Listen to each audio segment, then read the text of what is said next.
Welcome to WellBe, AmeriMed MIH Community Paramedicine Education, and thank you for attending this training. Thank you for your time, and most importantly, thank you for your continuing efforts to provide a superior level of both patient care and customer service. We appreciate the challenge in the shift from EMS to community paramedicine procedures. One of these challenges may be multiple venipuncture attempts on the same patient. Many of us have come from emergency departments or services where multiple sticks for multiple purposes were commonplace, and where large bore IV catheters were preferred for rapid infusion or fluid resuscitation. While we are paramedics, we are no longer emergency providers, and with extremely rare exception, are not in emergency situations. As such, patient comfort is very important. Can you put that up here? Oh, yeah. It's killing me. Oh, I'm sorry. It's alright. Okay. I'll always put it around clothing. Yeah, and I also went kind of extra tight. Okay. Is that a little better? Perhaps consider one stick for IV access, medication administration, fluid bolus, phlebotomy, and blood glucose check. Of course, ask the patient where they prefer your venipuncture attempt, but also consider a thorough examination of the AC, dorsal and ventral forearms, and hands bilaterally. A smaller catheter and larger vein are preferred. Bevel up.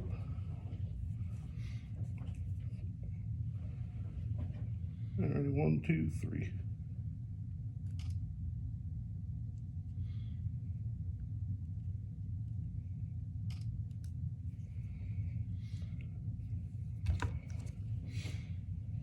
For blood glucose testing, the flash chamber of most IV catheters can be opened, providing a sample of venous blood for testing on a glucometer. There is some controversy regarding the use of venous blood versus capillary blood for this purpose. There is literature to suggest that on commercially available glucometers, the discrepancy is less than 5% using venous blood versus capillary blood.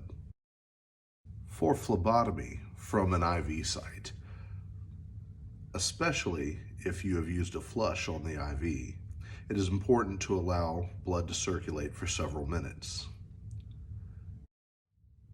When a Luer lock vacutainer guard is not available, a standard guard can be used. Open the blood collection set. Prepare to use in the usual fashion. Connect the vacutainer needle to the needle holder guard. Firmly tug on the white hub. This fitting will insert into a standard INT cap. A few points to consider when filling vacutainers in this manner. First, always be mindful of patient comfort. When inserting vacutainers into the needle guard, always ensure that you have a firm grip upon and positive control of the INT cap and needle guard. Avoid putting pressure on the IV site. This is also very important, as the loss of a good seal between the needle guard fitting and the INT cap will cause the vacuum to fail, drawing air rather than blood into the vacutainer. Second, and particularly necessary if the IV was flushed with normal saline, is to discard the first tube drawn. There will likely still be a quantity of saline in the hub and INT cap that would certainly skew or invalidate any test result. Lastly, due to the nature of the suction created by the vacutainers, it may become necessary to reposition the patient's arm or gently manipulate the INT if collection becomes difficult. This is why a smaller catheter and a larger vein is preferred. Other considerations for our WellBe senior care and community paramedicine patients. Many of us are accustomed to the pace of an emergency scene, the patient compartment of a 911 ambulance, or a crowded emergency department. We are delivering care in patients' homes. This is not emergent. Slow down, take your time.